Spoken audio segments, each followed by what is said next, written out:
तो इस वीडियो में हम बात करेंगे हिंदी के 130 बहुत ही ज़्यादा महत्वपूर्ण प्रश्नों की, जो कि आपको कहीं ना कहीं एग्जाम में देखने को जरूर मिलते होंगे। तो चलिए शुरू करते हैं। पहली बात तो ये बता दूं कि इसमें मैंने क्वेश्चन बहुत इजी लिए हुए हैं, तो आप लोग अपने आप को ज़्यादा विद्वान मत समझना। आपको आते होंगे, लेकिन फिर भी आपको पूरा वीडियो देखना है, क्योंकि जो आपको आते हैं उसका रिवीजन हो जाएगा और एक दो क्वेश्चन, मतलब काफ़ी क्वेश्चन नए देखने को मिल जाएंगे, सीखने को मिल जाएंगे। तो चलिए शुरू करते हैं। पहला प्रश्न है, क्रिया विशेषण किसे कहते हैं? जिन शब्दों से क्रिया की विशेषता का ज्ञान होता है उसे क्रिया विशेषण कहते हैं। जैसे यह, वह, सॉरी, यहाँ, वहाँ, अब, तब आदि। अगला है, अव्यय किसे कहते हैं?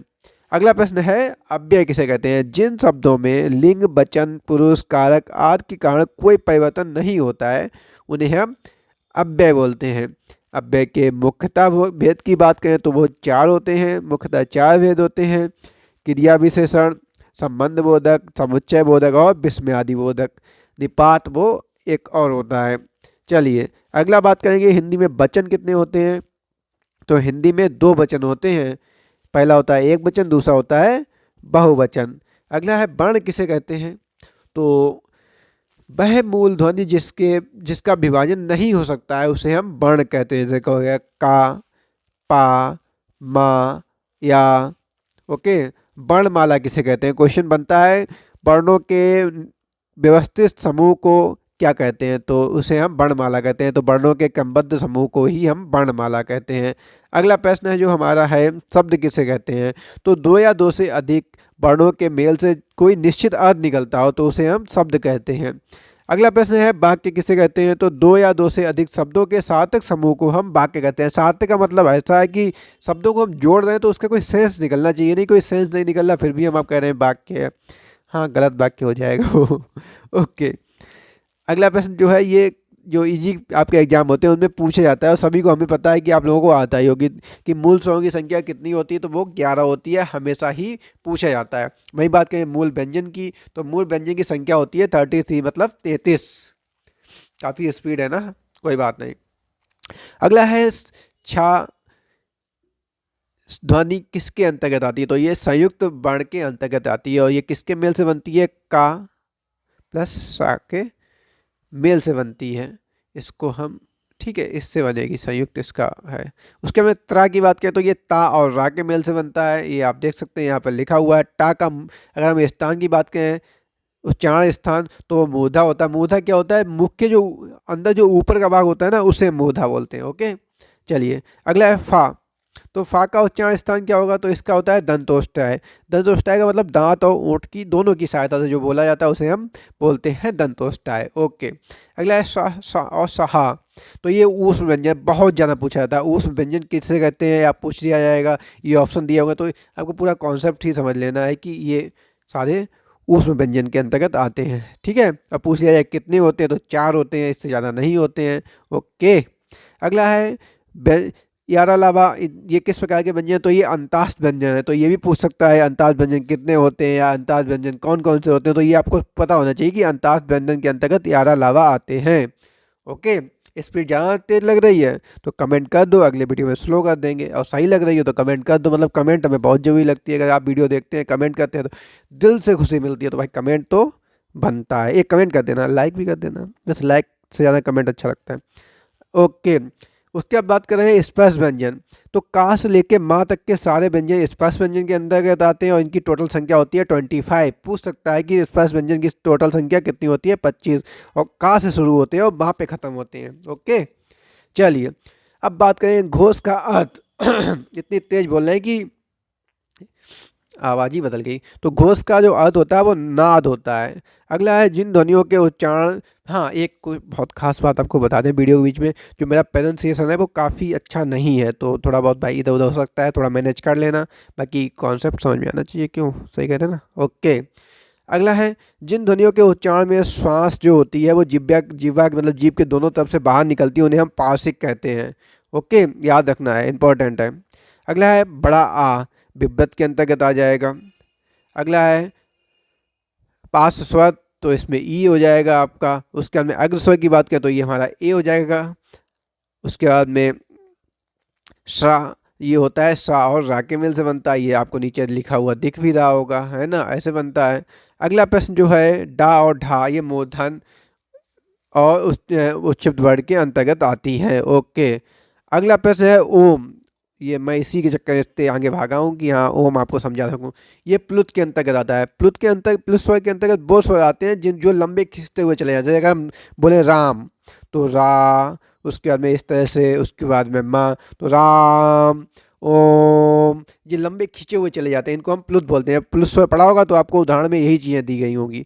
ओके, हम बात करेंगे सघोष। सघोष वर्ण का सही मतलब, हाँ तो यहाँ पे एग्जाम्पल नहीं था, सॉरी। तो यहाँ पे सघोष वर्ण के अंतर्गत हमारे डा और ढा आ जाएंगे। ओके, एग्जाम्पल में होता तो ज़्यादा सही रहता।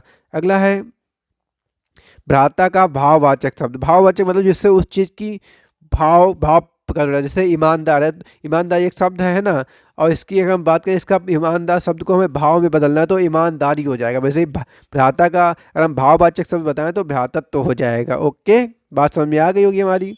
उसके बाद में क्वेश्चन अगला है सीमा दौड़ती है। यहाँ पर दौड़ती कैसी क्रिया है? तो देखो बेचारी मेहनत तो कर रही है, बहुत काम कर रही है, लेकिन ये अकर्मक क्रिया के अंतर्गत आ जाएगा। ओके, उसके बाद बात कहा जाएगा कि आशुतोष ने कहा कि मैं पढ़ूंगा। इस वाक्य में है जो कि मैं पढ़ूंगा क्या है? तो ये संज्ञा उपवाक्य है।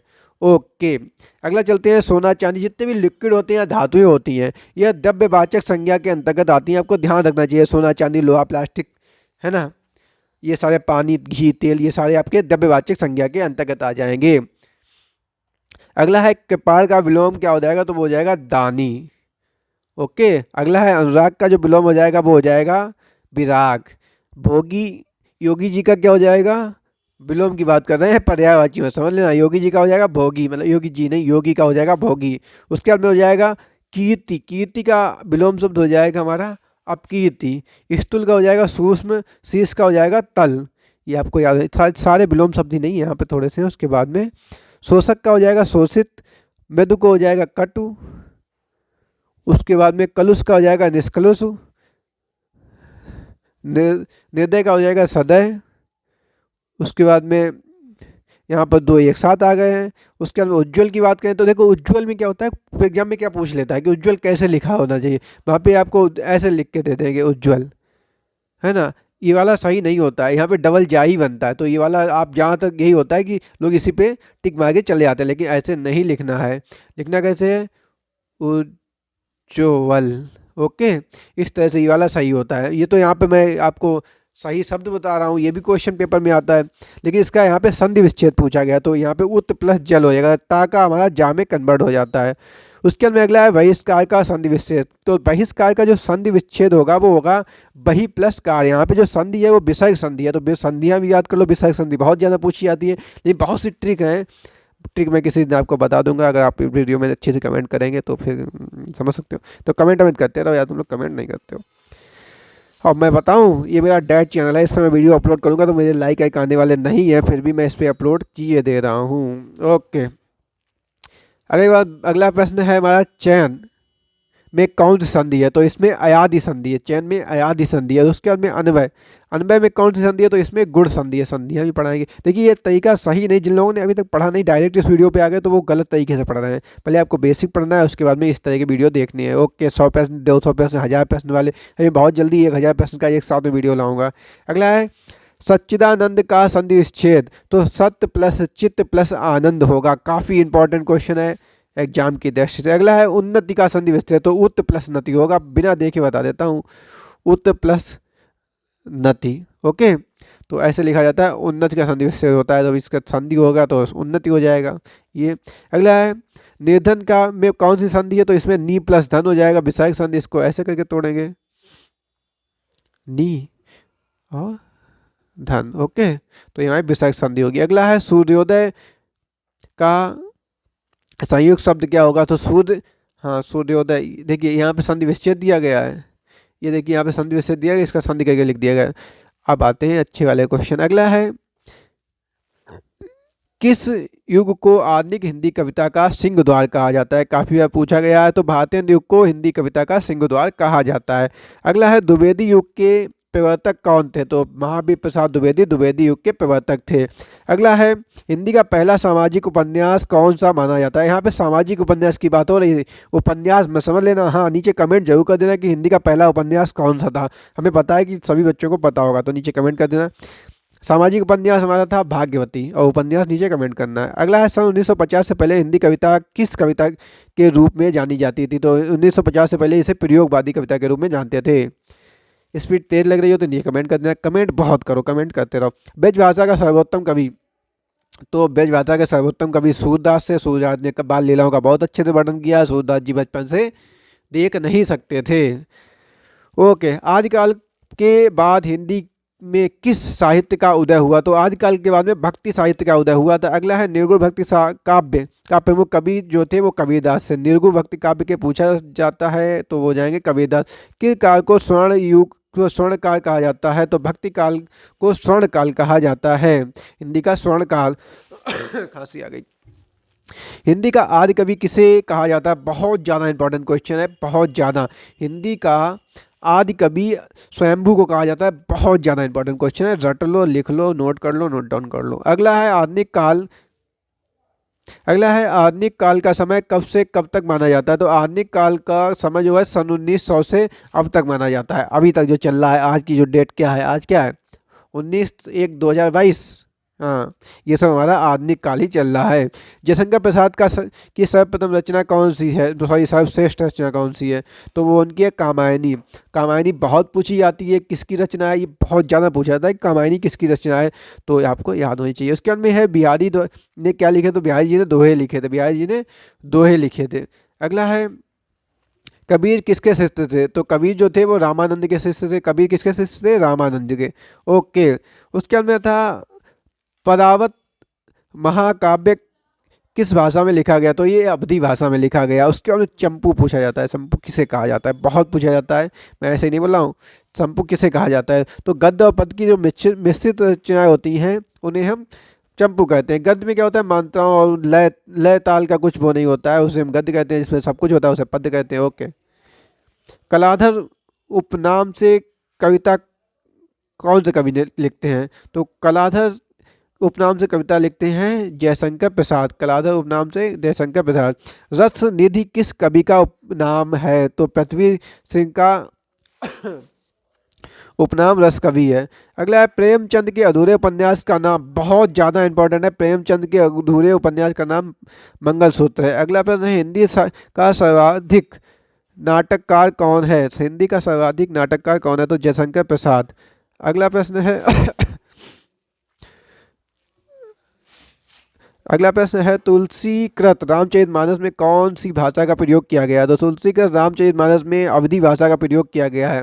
आंसर हो जाएगा अवधी भाषा का प्रयोग किया गया है। अगला प्रश्न है, एकांकी के जन्मदाता कौन थे? तो एकांकी के जन्मदाता हो जाएंगे धम्बीर भारती। एकांकी के जन्मदाता हो जाएंगे धम्बीर भारती। क्योंकि वीडियो को कम टाइम में और ज़्यादा क्वेश्चन देने, इस वजह से स्पीड तेज है, क्योंकि प्रैक्टिस कर रहे हैं अभी 1000 क्वेश्चन का एक साथ वीडियो लाना है, इसी वजह से थोड़ी स्पीड तेज रखनी पड़ रही है।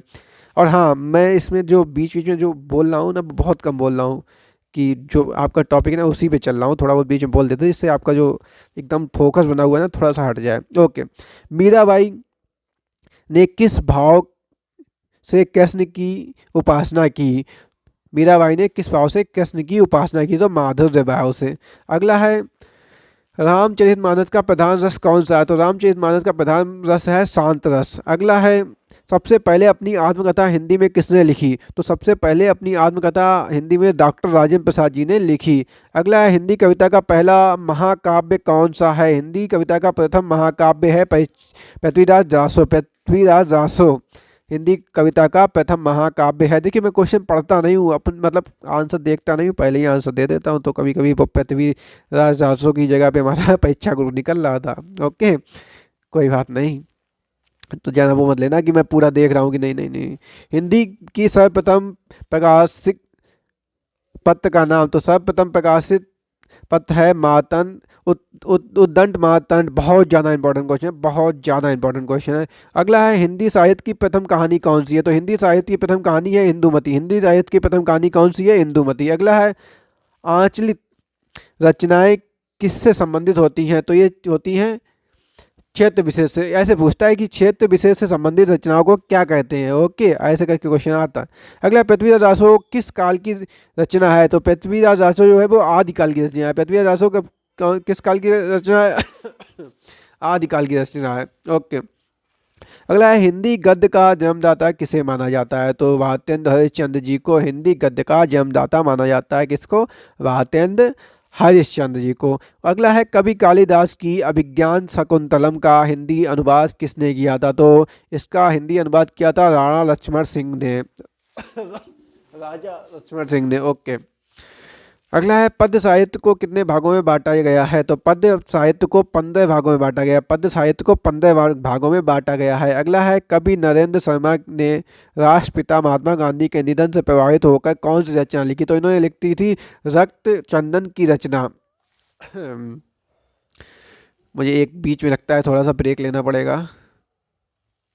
अगला क्वेश्चन है, नाटक शास्त्रकारों द्वारा अमान्य रस कौन सा है? तो भाई जो विवास्य रस है ना, इसे नाटक शास्त्रकारों ने मान्य ही नहीं किया। वाह, क्या लोग हैं। काव्य शास्त्र का प्राचीनतम नाम क्या है? तो इसका है अलंकार शास्त्र। काव्य शास्त्र का प्राचीनतम नाम अलंकार शास्त्र है। अगला है, रीति संप्रदाय के संपादक कौन थे? रीति संप्रदाय के संपादक आचार्य बामन थे। आचार्य बामन थे। अगला है, हिंदी में काव्य शास्त्र के प्रथम आचार्य कौन हुआ? तो जीवनी साहित्य का जो आरंभ हुआ है वो भारतेंद्र युग से हुआ है। भारतेंद्र युग से हुआ है। भारतेंद्र युग से हुआ है। ओके। हिंदी भाषा में और साहित्य के लेखक, हिंदी भाषा और साहित्य के लेखक हैं तो यह श्याम सुंदर दास। अगला प्रश्न है, मनुष्य एक सामाजिक प्राणी है, किसने कहा? तो ये कहा है अरस्तु ने। अगला जो प्रश्न है हमारा, भाषा किसे कहते हैं? तो भाषा कहते हैं मनुष्य अपने भाषा की परिभाषा की बात करें तो मनुष्य अपने जो विचारों है उसको अभिव्यक्त करने के लिए जिस माध्यम का प्रयोग करता है उसे भाषा कहते हैं। उसमें हिंदी नहीं, कोई भी भाषा हो, वो अपने विचारों को व्यक्त करता है, या लिख के करे या बोल के करे, है ना, वो सारा भाषा के अंतर्गत ही आएगा। ओके। भाषा शब्द की उत्पत्ति कहाँ से हुई है? तो भाषा शब्द की जो उत्पत्ति है वो भाष धातु से हुई है। बहुत ज़्यादा इंपॉर्टेंट है। अगला है, आप हमें पता है ये सारे क्वेश्चन आपको आते होंगे, फिर भी आपको पूरा देखना है वीडियो। अगला 40 क्वेश्चन रह गए। तो अगला क्वेश्चन है, सामान्य शब्दों में हम भाषा को किस तरह से व्यक्त करेंगे? तो भाई फिर से वही भाषा बात हो गई। भाषा वह साधन है जिसके माध्यम से मनुष्य अपने भावों में विचारों को बोल कर या लिख कर एक दूसरे तक पहुंचाता है, तो उसे हम भाषा कहते हैं। भाषा को मोटे मोटे कितने भागों में बांटा गया? तो भाषा को मोटे मोटे 2 भागों में बांटा गया। पहला हो जाएगा लिखित भाषा और दूसरा हो जाएगा मौखिक भाषा। अगला है, हिंदी भाषा का संबंध किस लिपि से है? तो हिंदी भाषा का संबंध देवनागरी लिपि से है। देवनागरी लिपि से है। हिंदी भाषा का संबंध देवनागरी लिपि से है। बोलने वालों की संख्या की दृष्टि से विश्व में सबसे ज़्यादा, मतलब विश्व में कौन सा, मतलब अगर हम हिंदी की बात करें बोलने वाले लोगों की संख्या के आधार पर हिंदी का कौन सा स्थान है? तो भाई तीसरे नंबर पर सबसे ज़्यादा बोली जाने वाली भाषा हिंदी ही है। पहले नंबर पर कमेंट कर देना, मुझे पता है कि आपको वो आती भी होगी जो पहले नंबर की भाषा है। अगला है, सूरदास के काव्य किस भाषा में है? तो सूरदास के जो काव्य है वो ब्रज भाषा में, मैंने ऊपर बताया भी था। अगला है, संविधान के किस अनुच्छेद में कहा गया है कि संघ की राजभाषा हिंदी और लिपि देवनागरी होगी? तो भैया अनुच्छेद 343 343 में कहा गया है कि भारत की जो राजभाषा, बहुत से लोग क्या करते हैं राष्ट्रभाषा कर देते हैं, कहीं के राष्ट्रभाषा नहीं भाई, राजभाषा है। भारत की कोई राष्ट्रभाषा नहीं है। राजभाषा हिंदी और लिपि देवनागरी है, ध्यान रखना है। चलिए अगला प्रश्न देखते हैं, हिंदी शब्द की व्युत्पत्ति कहाँ से हुई है? तो हिंदी शब्द की व्युत्पत्ति सिंधु से हुई है। सिंधु जो हमारे भारत के उत्तर साइड में एक नदी है, उसके नाम से, वहाँ पे सिंधु नदी है, उसके नाम से ही हिंदी शब्द समझ लेना। ओके। वर्तमान हिंदी का प्रचलित रूप कौन सा है? तो वर्तमान हिंदी का प्रचलित रूप खड़ी बोली है। अगला है, जिन ध्वनियों के संयोग से शब्दों का निर्माण होता है उन्हें क्या कहते हैं? तो भाई जिन ध्वनियों के संयोग से शब्द का निर्माण होता है उसे हम वर्ण कहते हैं। अभी ऊपर ये क्वेश्चन आया था, दूसरी तरह से पूछा गया था। अब दूसरी तरह से, स्वरों की संख्या कितनी मानी गई है? तो स्वरों की संख्या मानी गई 11। अब आंसर नीचे फिर से दो, अगर आपने ऊपर सही से पढ़ा है। तो व्यंजनों की संख्या कितनी है? हिंदी में व्यंजनों की संख्या कितनी है? नीचे कमेंट कर दो बहुत जल्दी। ओके। हिंदी मानक वर्णमाला में कुल कितने वर्ण होते हैं? तो हिंदी मानक वर्णमाला में टोटल 52 वर्ण होते हैं। अगला है, अंतःस्थ व्यंजन की संख्या कितनी होती है। ऊपर अंतः व्यंजन आए हुए थे, मैंने आपको बताए भी थे और मैंने कहा था ये इतने होते हैं, याद कर लो। नीचे क्वेश्चन आ गया कि इनकी संख्या 4 होती है। अगला है हिंदी वर्णमाला को कितने भागों में विभक्त किया गया। तो हिंदी वर्णमाला को 2 भागों में विभक्त किया, मोटा मोटा बात हो रही है, 2 भागों में व्यक्त किया गया है। हिंदी वर्णमाला में स्पष्ट व्यंजनों की संख्या भी मैंने ऊपर बोली थी, का से लेके माँ तक के जो टोटल 25 होते हैं, यहाँ पे मैंने ऐसे 25 लिखा भी था, याद कर लिया होगा आप लोगों ने, है ना।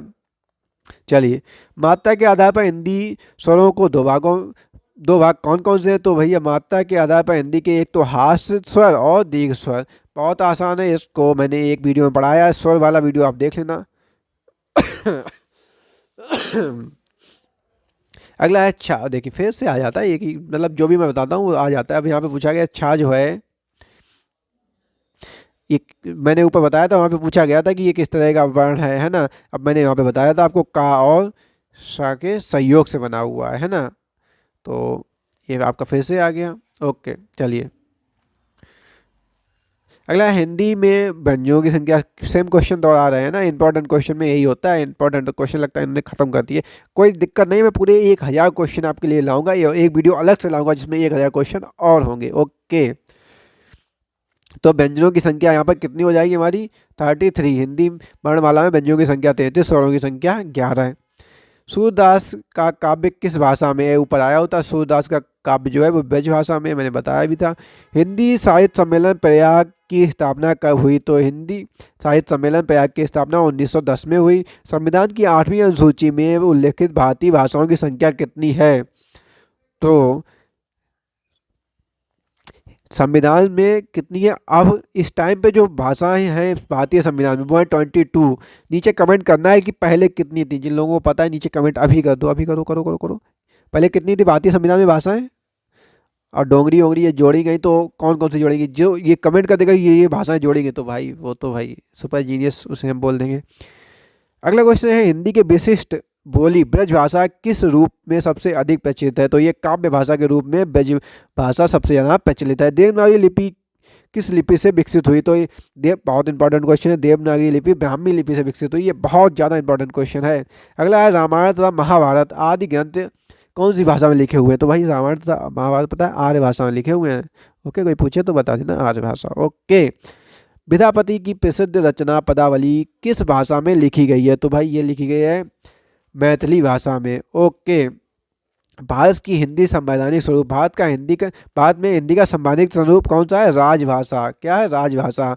ऑप्शन में आपको राष्ट्रभाषा लिखा होगा, आप राष्ट्र शब्द बहुत ज़्यादा सुनते हो तो राष्ट्र पे ही टिक लगा के चले जाओगे, इसलिए ध्यान रखना है हिंदी भारत की राष्ट्रभाषा नहीं है। अगला है जाटू किस बोली का उपनाम है। तो ये बांगरू का उपनाम है जाटू।